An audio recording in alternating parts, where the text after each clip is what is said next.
जब तक भगवत प्रेमी महात्मा का संग नहीं होगा तब तक तन और मन की जो जलन है, जो दुख है, जो राग है, जो मोह है, वो मिट नहीं सकता।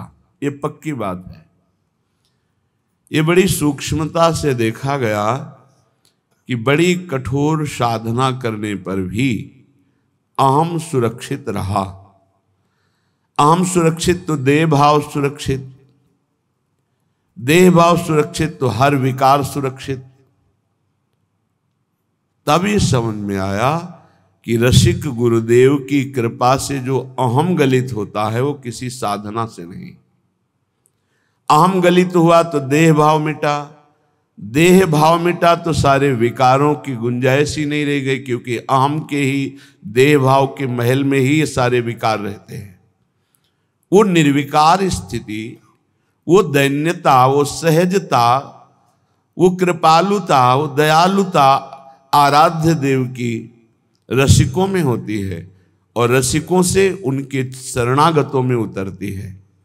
इसलिए निशिवासर करी तिनकी सेवा, तन मन की तपन मिटइये।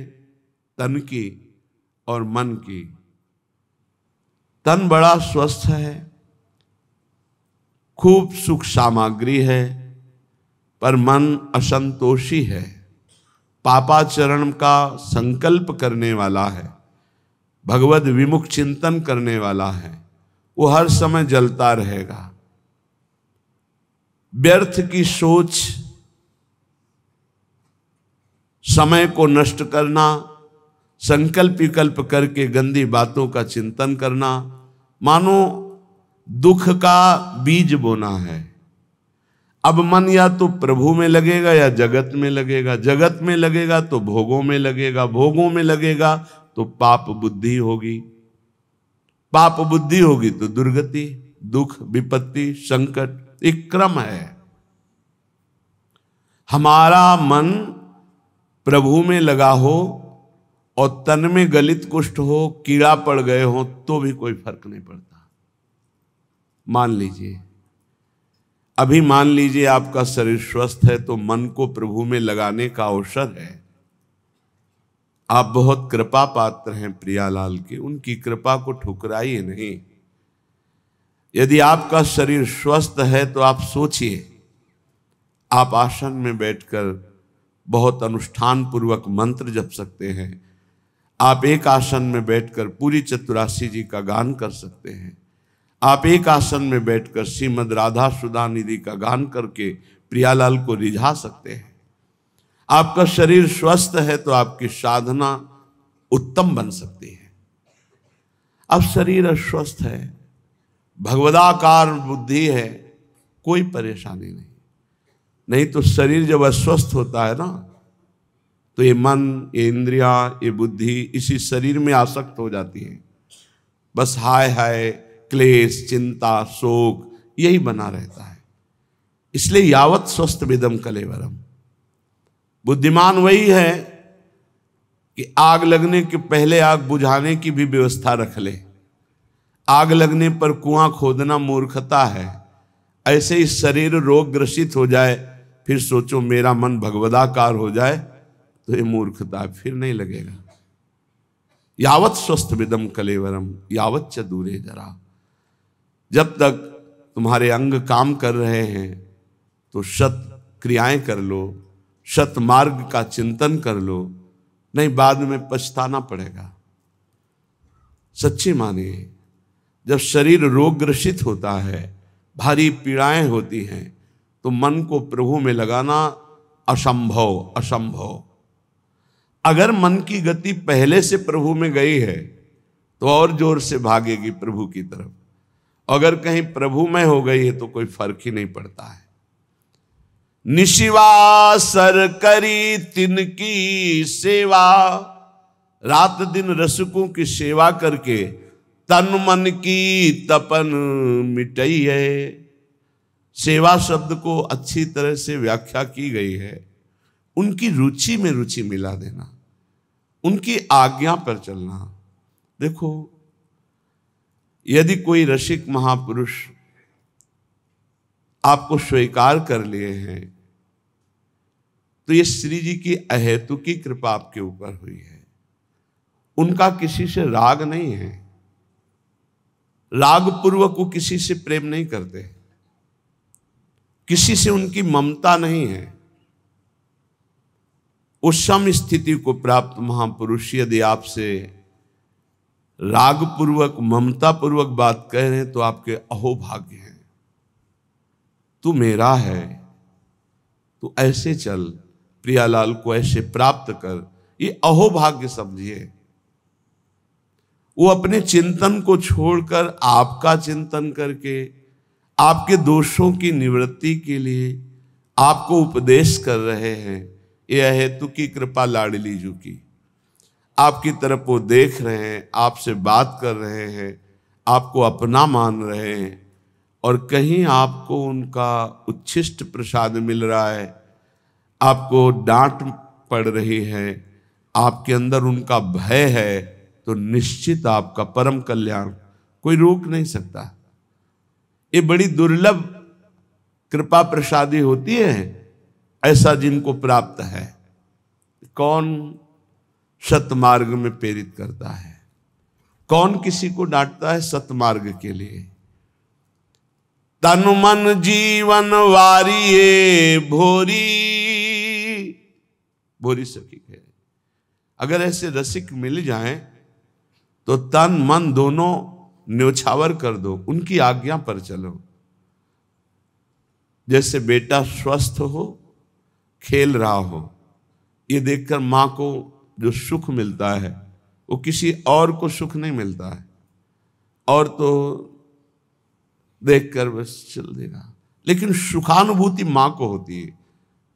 ऐसे ही जब कोई परमात्मा प्राप्ति के लिए साधन परायण होता है, हृदय में वो गुरु आज्ञा का पालन अक्षरशः करता है, तो जो गुरुजनों को सुख मिलता है, रसिकों को सुख मिलता है, वो कोई नहीं जान सकता। एक दृष्टि में जीवन का परिवर्तन करने की सामर्थ्य होती है। वो दृष्टि कब प्राप्त होती है? जब वो संपूर्णतया ये जान लेते हैं कि आप उनकी आज्ञा में हैं, आप उनके हैं, आप एक अक्षर भी उनकी आज्ञा का उल्लंघन नहीं करते, तो हृदय में एक आह्लाद होता है। उसी आह्लाद स्थिति में जब श्री जी के सुमिरन में गाढ़ चिंतन में होंगे, उस समय जब आपका चिंतन कर लेंगे तो आप निहाल हो जाओगे, आपके जीवन का परिवर्तन हो जाएगा। रसिक महापुरुषों की कृपा जानते हो कैसे होती है? जो एकांत में प्यारे जू की सेवा में होते हैं भाव देह से, और उस समय जिसका चिंतन कर ले बेड़ा पार हो गया। उस समय जिसका चिंतन कर ले, उस समय उसी का चिंतन प्रियाजू देती है। प्रियाजू देती है जो तन मन प्राण समर्पित करके उनकी आज्ञा में। एक होता है मुंह देखी समर्पण, मुंह देखी समर्पण, सामने हाजी हाजी करना और पीछे मनमानी करना। और एक होता है जीवन समर्पण, वो देखें ना देखें, बोले ना बोले, माने ना माने अपना, लेकिन हमें उनकी आज्ञा का पालन करना है। ऐसे का स्मरण होता है प्रियालाल की। जब मानसिक सेवा में रसिक महापुरुष होते हैं तब ऐसों का स्मरण, और उस समय जो शीतलता होती है, वही शीतलता आशीष बनकर उस जीव का परम मंगल कर देती है जो उनकी आज्ञा पे चलते हैं। भूरी सखी कह रहे, तन मन जीवन वारिये भोरी, आखिन माही बसइये, निशिवासर करी तिनकी सेवा, तन मन की तपन मिटइये। भूरी सखी कहती है, यदि भगवत कृपा से ऐसे रसिकों का संग मिल जाए, तन मन जीवन सब कुछ न्योछावर कर दे उनके ऊपर, अर्थात उनकी आज्ञा पर चले, आखिन माही बसइये। मेरे नेत्र अगर ध्यानस्थ हैं तो गुरुदेव की, रसिक गुरुदेव के ध्यान में मगन है। देखो, वो अपने शरीर का राग मिटाने के लिए ऐसा उपदेश करते हैं कि शरीर से राग मत रखो, लेकिन आप ध्यान रखना, इसी शरीर से प्रियालाल का उपदेश हुआ है, इसी शरीर से गुरु मंत्र मिला है, इसी शरीर से आपको सतमार्ग के सिद्धांत मिल रहे हैं। तो ये शरीर आपकी भगवत प्राप्ति कराने की वृत्ति में समर्थ है। ध्यान मूलम गुरु मूर्ति, ना कि गुरु तत्व। एक बात हम ही कहते हैं और एक बात यही है, ध्यान मूलम गुरु तत्वम नहीं, गुरु मूर्ति। बड़ा चमत्कार है। अगर स्नान करते समय गुरु चरणों का ध्यान करके ऐसे जल डाला जाए तो संपूर्ण तीर्थों के अवगाहन का उसे बिना प्रयास के फल मिल जाता है। घर से चरण निकालते ही गुरुदेव के चरणों का ध्यान करके निकलो, कोई विघ्न छू जाए तो हमें बता देना। गुरुदेव के चरणों का ध्यान किया, गुरुदेव के चरणों का प्रणाम किया और चल पड़े अपने ऑफिस, अपने कार्य के लिए या जिस हेतु से। कोई विघ्न आपको नहीं, सारे विघ्नों का नाश इनके चरणों के स्मरण मात्र से हो जाता है। आप गुरु मंत्र जप रहे हैं, गुरु को सानिध्य में ले आइए भाव से। हमारे गुरुदेव उच्च आसन पर बैठे हैं, मैं उनके चरणों में बैठा हुआ, अगर ऐसा भाव न बने तो छवि रख लीजिए, एक रुमाल बिछा ली, गुरु की छवि विराजमान कर ली। गुरु के सानिध्य में जो जप होता है अनंत कोटि गुना बढ़कर होता है। जैसे वर्णन है कि घर में जो जप होता है उसे कई गुना 10 गुना बढ़कर के गौशाला में, फिर उससे बढ़कर प्रयागराज तीर्थ में, ऐसे ऐसे वर्णन है। लेकिन गुरु के सानिध्य में अनंत गुना जप का फल होता है। रसिक गुरुदेव को भोरी सखी कह रहे, आखिन माहि बसइये, ध्यान मूलम गुरु मूर्ति, पूजा मूलम गुरु पदम, मंत्र मूलम गुरु वाक्यम, मोक्ष मूलम गुरु कृपा। गुरु कृपा मोक्ष मूलम, संसार से मुक्त होने के लिए मूल क्या है? गुरु कृपा है। तो रसिक संग बिनु प्रेम न होई, बिना रसिकों के संग के श्री प्रियालाल से प्रेम नहीं होता। बड़े सौभाग्य हैं जब श्री जी कृपा करती हैं तो अपने नाम रूप लीला धाम की स्थापना करने वाले रसिकों का संग प्रदान करती है। अनादौ संसारे कति नरक भोगा न विहिता, कियंतो ब्रह्मेन्द्राद्यतुल सुख भोगाश्च न कृता, तदास्मिन्नेकस्मिन् वपुषि सुख दुखे न गणयन्, सदैव श्री वृंदावन मखिल सारम भज सखे। हे सखे, हे मित्र, ये जो मैं तुम्हें बात कह रहा हूं इसे ध्यान से सुनना। तुम अज्ञानी हो इसलिए नहीं जान पा रहे। तुमने कितनी बार नरक भोगा है तुम्हें पता नहीं, कितनी बार स्वर्ग भोगा है तुम्हें पता नहीं। तुम इंद्र भी बन चुके हो, देवता भी बन चुके हो, अतुल सुख भोगे हो संसार के, और बहुत नरक भी भोगे हो, ये सब भोग चुके हो। इन काम क्रोध लोभ ने बड़ा तिरस्कार तुम्हें किया है, बड़ा तिरस्कार। अंदर से देखो, जो काम के गुलाम हैं, अंदर से देखो कैसा ये नचनी नाच नचाता है, कैसा ये तिरस्कार करता है, पागल श्वान की भांति घुमाता है। गोस्वामी तुलसीदास जी ने लिखा है, पद सिर त्राण बजे, जूते पड़ते हैं सिर पे, फिर भी इसको समझ में नहीं आता। ये काम क्रोध लोभ मोह मद मत्सर ये दुर्गति किए हुए जीव की है, फिर भी इसको समझ में नहीं आता। सिर पद त्राण बजे, हरिजु मेरो मन हठ न तजे। इन भोगों ने कितना तुम्हारा अपमान किया, तो स्वतंत्र विनाशी कितना परास्त हो गया।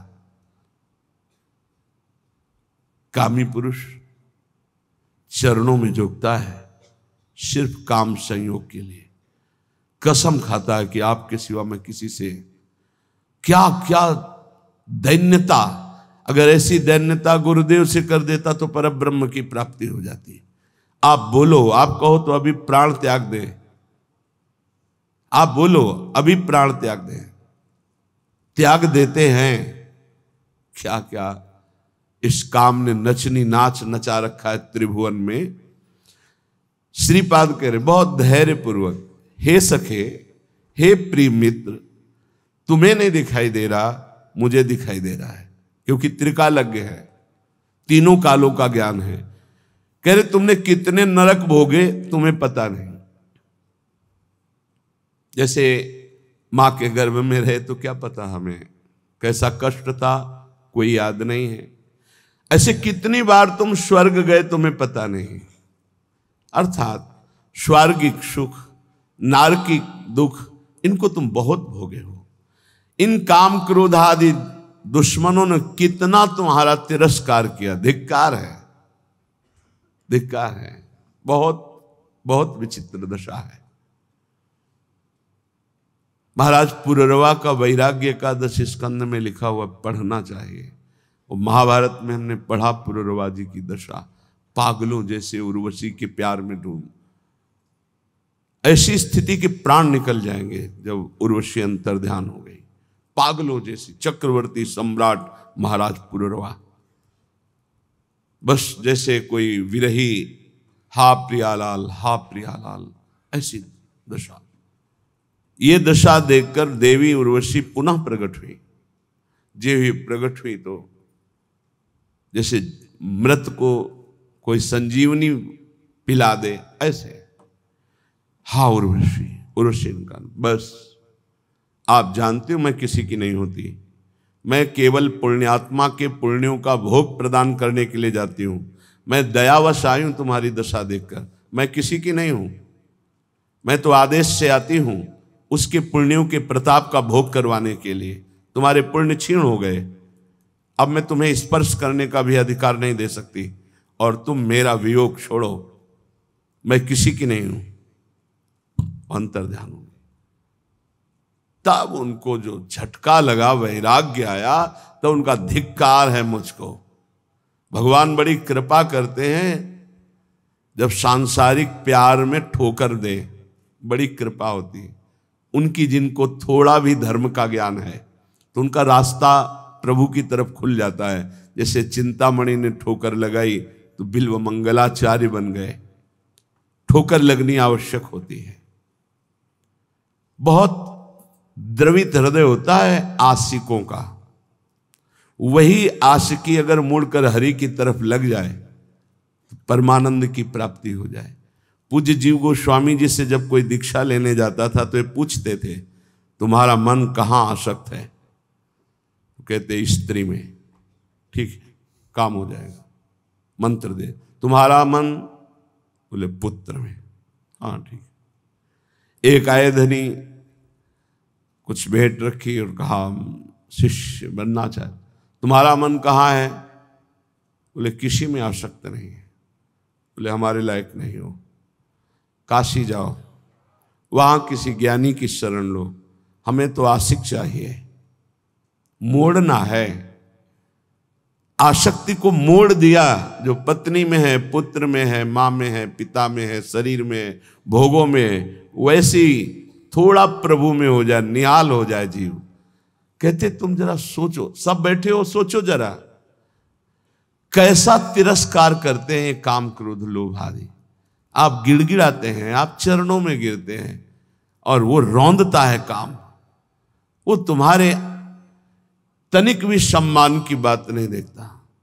वो तुम्हें बार बार गिराता है, बार बार पतित करता है। तुम्हें कभी इस विषय में अहम जागृत नहीं होता कि मेरी कितनी दुर्गति हो रही, मैं कितना नीचे गिरता जा रहा हूं, मैं कितना नीच हो चुका हूं।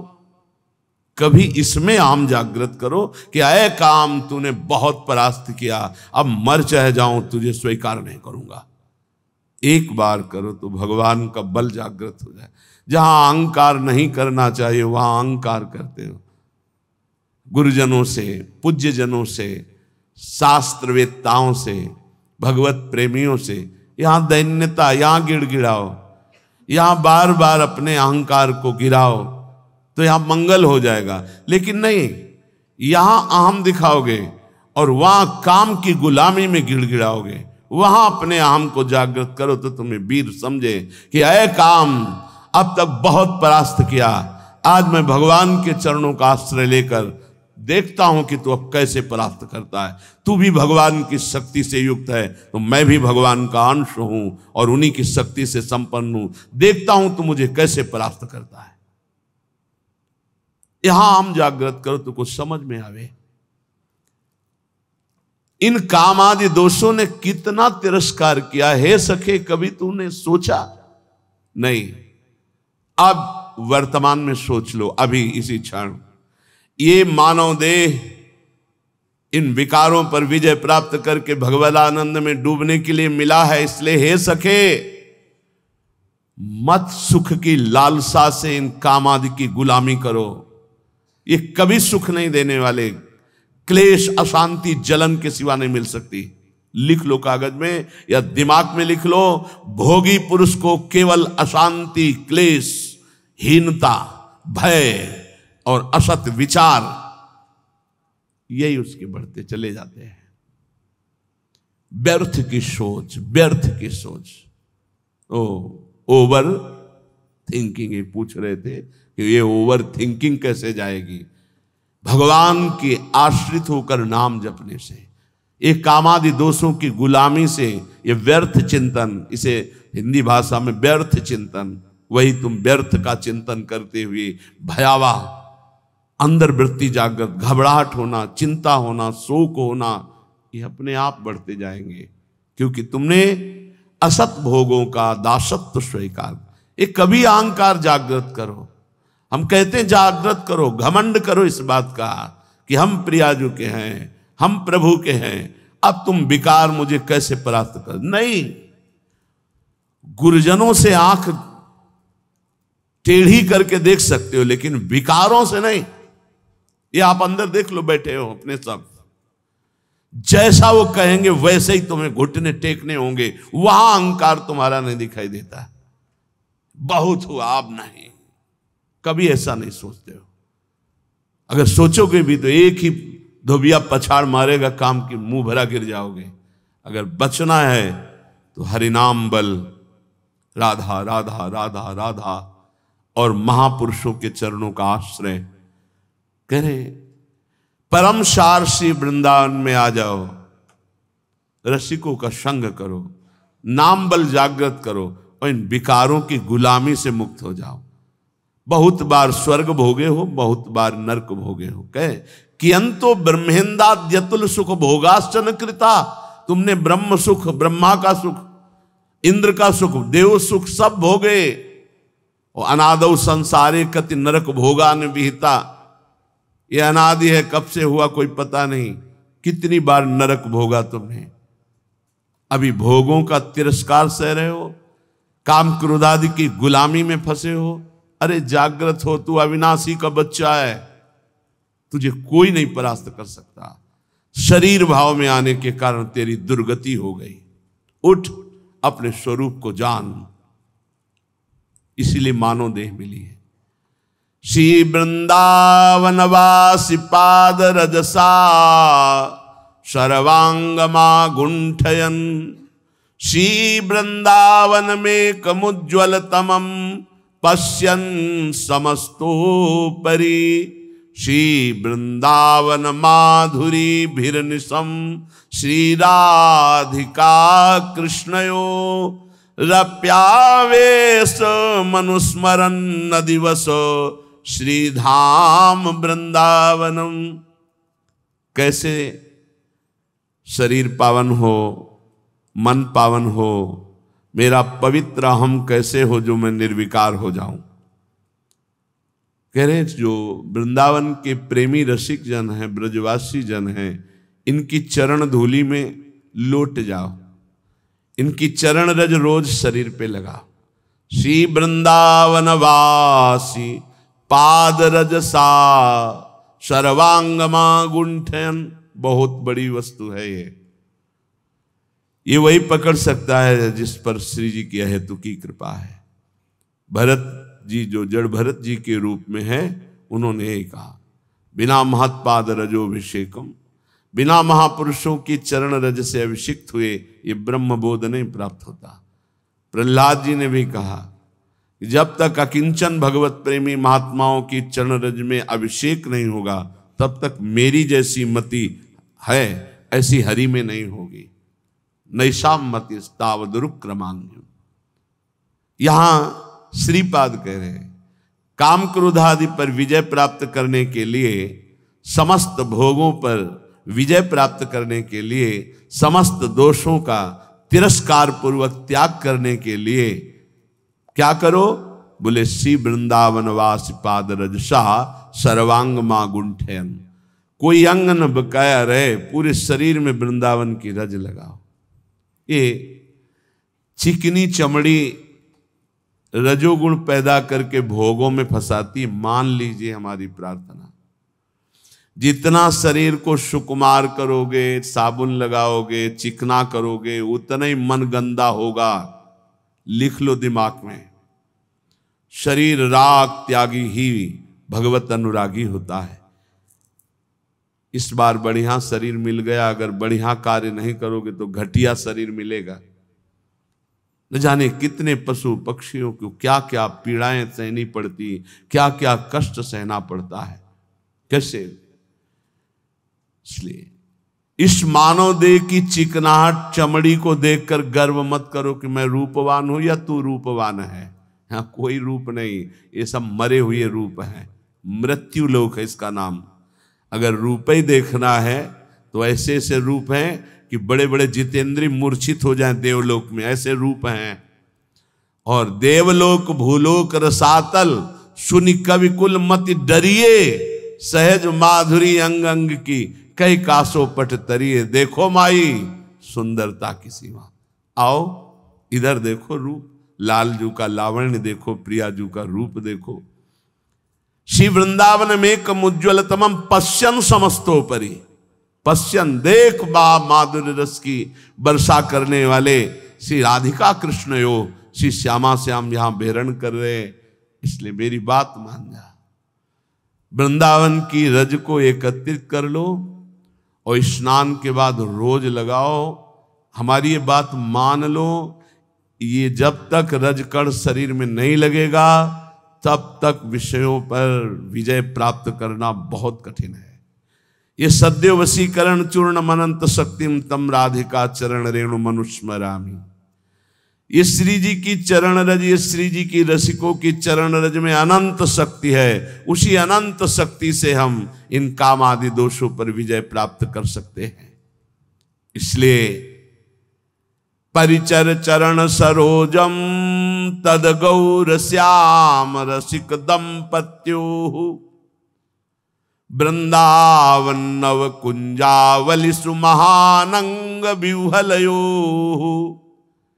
यदि तू गौर श्याम चरणारविंद की परिचर्या, उनकी समीपता, उनका दर्शन जो इस संसार रूपी महान ज्वाला से आपको बचा लेगा, गौर श्याम चरणारविंद, यदि ऐसा चाहता है तो नवीन नवीन कुंजों में विहरण करने वाले श्री प्रिया प्रीतम के भाव में जो डूबे हुए रसिक जन हैं उनका संग करो, उनकी चरण रज माथे पे लगाओ, उनकी आज्ञा पे रहो। तो परिचर चरण सरोजम, तो उसका परिणाम क्या होगा? तद गौर श्याम रसिक दंपत्यो। दंपति श्री प्रिया प्रीतम जी ये आपके नेत्रों में ऐसी सामर्थ्य दे देंगे कि फिर ये दृश्य बदलने लगेगा। चिदानंद यही वृंदावन है, यही की अद्भुत नौ कुंज, नवीन नवीन लताएं, नवीन नवीन क्रीड़ा परायण श्यामा श्याम, ये आपके नेत्रों में झलकने लगेंगे।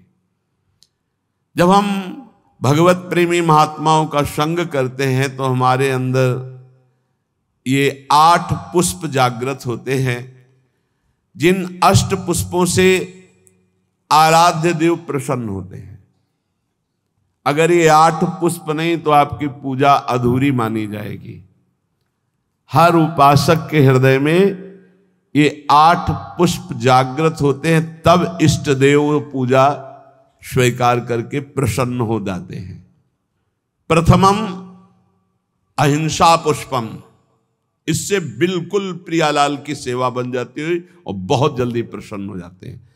अहिंसा पुष्पम, किसी को मन वचन से दुख न देना। द्वितीयम करणग्रहा, करण अंतःकरण और इंद्रियां, इनका जो आग्रह होता है विषयों की तरफ जाना, उनसे हटा करके प्रभु में स्थित करना। अंतःकरण और इंद्रियों को प्रभु में स्थित कर लेना, ये दूसरा पुष्प है। फिर तृतीयम भूत दया, जीवों पर दया की भावना, ये तीसरा पुष्प है।